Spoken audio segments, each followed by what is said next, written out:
the TB cloud. On the chart, we're going to notice that there are some vertical lines connecting the TBS and the TBM. Now, these vertical lines with those two indicators is what we are referring to as the TB cloud, or the trend bias cloud. The cloud essentially are these connecting lines in between the two indicators. When the price is above the market, when it's above all the different indicators, specifically the TBS and the TBM, we get lines that connect both the TBS and the TBM. This gives us a clear definition that the market is moving up. When the market is moving down, we have these vertical lines that connect, again, the TBS and the TBM. When everything is bearish, when those two indicators specifically are above the price and the price is moving down, we get the cloud.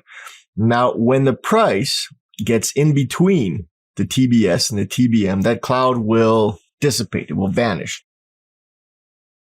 We get to see the chart.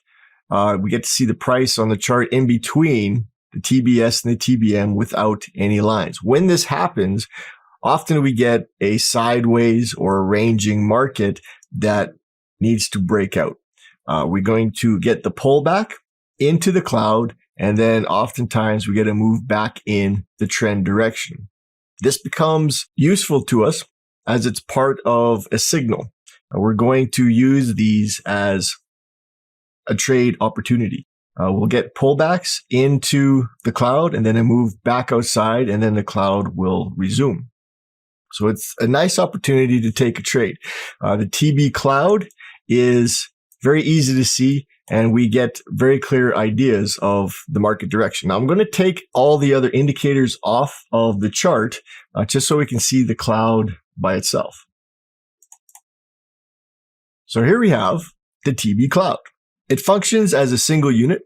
We're going to quite often use components of it. We're going to use the TBS sometimes to place an initial stop loss.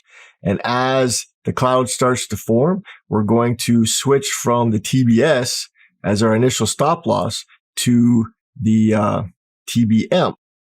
The TBM dots are how we're going to trail our stop when the trade progresses. It's a nice little indicator. I like how it looks. It's fairly unique, and it gives us a fair amount of detail.